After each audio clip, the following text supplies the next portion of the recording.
긴 시련을 지나 프랑스의 최고 권력자가 된 카트린은 위그노 전쟁의 격화 속 존망의 위기에 놓인 왕실을 지켜내지 못하고 끝내 비극적 죽음을 맞이했는데요. 한편 카트린과 같은 메디치가 출신으로서 그녀와 똑같이 프랑스의 왕비를 거쳐 최고 권력자의 자리에 오른 여인이 한 명 더 존재했으니 그녀는 과연 어떠한 인생을 살았으며 카트린과 비교하여 그녀가 근세 역사에 미친 부분들은 과연 어떤 것일까요?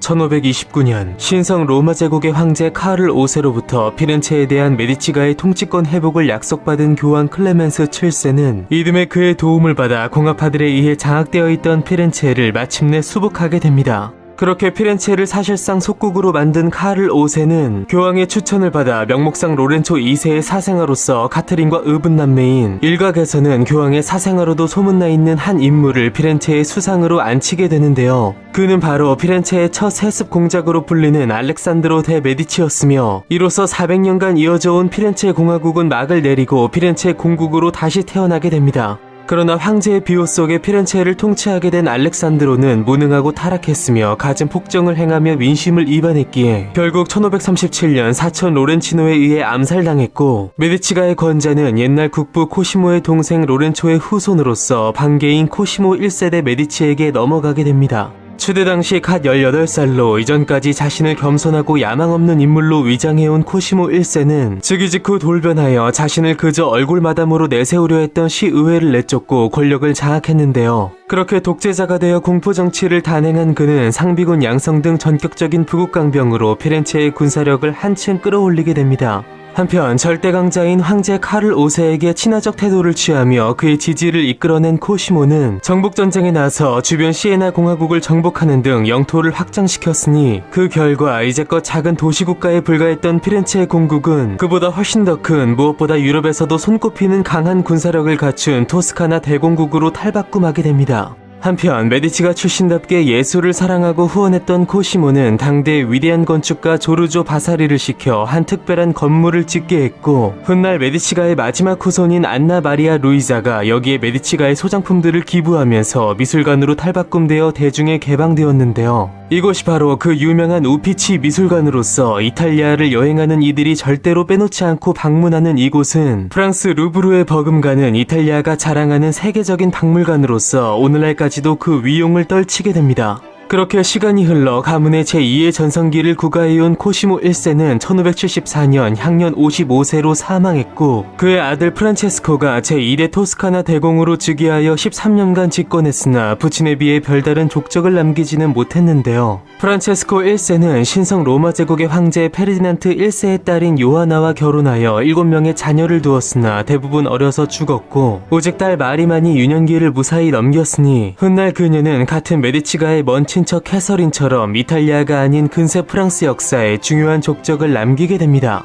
이후 시간이 흘러 마리가 26세가 되던 1600년 죽은 카트린의 사위였던 프랑스의 왕 앙리 4세는 카트린의 딸인 발루아 왕과 최후의 왕녀로서 그와 오랜 기간 정치적 이유로 대립했으며 무엇보다 후사를 낳지 못한 왕비 마고와의 혼인을 전격 무효화했는데요. 곧바로 후계자를 낳아줄 건강한 왕비가 필요했던 앙리 4세는 마침 오랜 위그노 전쟁으로 발생한 극심한 재정난을 회복하기 위한 정치적 목적을 더하여 유럽 제1의 부유한 가문인 메디치가와 접촉한 끝에 막대한 결혼 지참금을 손에 넣기 위해 메디치가의 마리와 재혼하게 됩니다. 그렇게 나름 부푼 기대를 안고 대국 프랑스에 넘어온 마리였으나 어차피 정략 결혼이었던 만큼 여색을 밝히기로 유명한 남편의 사랑을 전혀 받지 못했고 이탈리아인이었던 그녀는 프랑스어에 능하지 못했기에 프랑스 궁정 생활에 쉽게 적응하지 못하여 매우 고독한 생활을 했는데요. 안타깝게도 마리는 이것을 해소하는 방법으로 사치라는 어리석은 방법을 택했으니 허구한 날 값비싼 보석을 구입해 치장한 결과 그녀가 가져온 거액의 결혼 지참금이 바닥을 보일 지경에 이르렀는데요.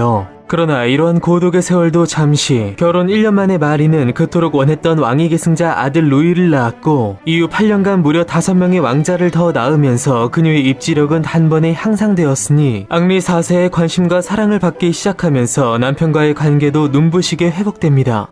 그러나 이러한 행복한 날 또한 잠시 1610년 앙리 4세가 카톨릭 광신교도에 의해 암살당하면서 왕세자 루이가 뒤를 이어 프랑스의 왕위에 오르게 되니 그가 바로 리슐리에를 등용하여 국가체제를 정비하고 부친에 이어 아들 루이 14세의 절대왕정의 초석을 닫게 되는 프랑스 부르봉 왕조의 제2대 왕 루이 13세였습니다.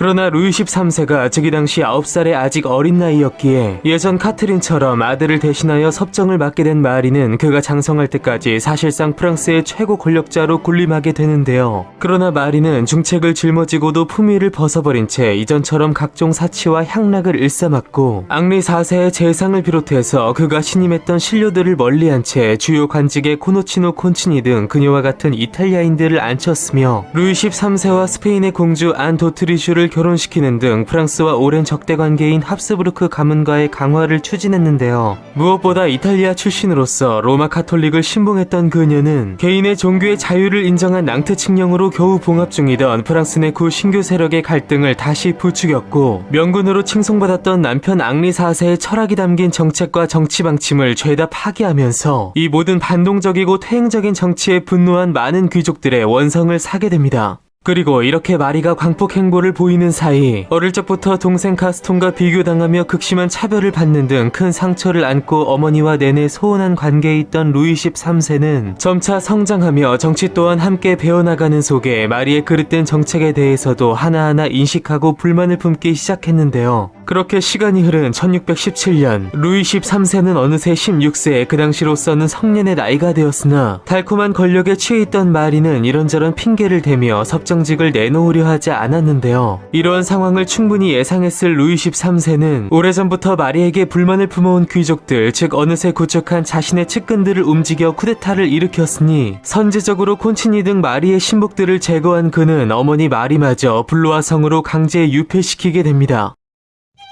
부유한 메디치가 출신으로 두 번째로 프랑스의 왕비가 된 것은 물론 섭정의 자리에 올라 카트린 못지않은 막강한 권력을 휘두른 마리드 메디시스. 그러나 권력욕을 자제하지 못한 그녀는 주변의 원성을 산 끝에 결국 합법적 계승자인 아들에 의해 유폐 신세가 되었고 여전히 욕심을 거두지 못한 채 탈출하여 다시 권력을 되찾겠다는 허망한 계획을 세우고 있었는데요. 사상 초유의 이 모자간 대결은 과연 어떤 결말을 맺을 것이며 어느새 그 끝을 향해 달려가고 있는 메디치가에게는 과연 어떤 이야기들이 더 남아있을까요? 전장의 한복판에서 르네상스를 꽃피워낸 가장 찬란했던 가문에 남겨진 마지막 이야기, 다음 시간에 공개됩니다.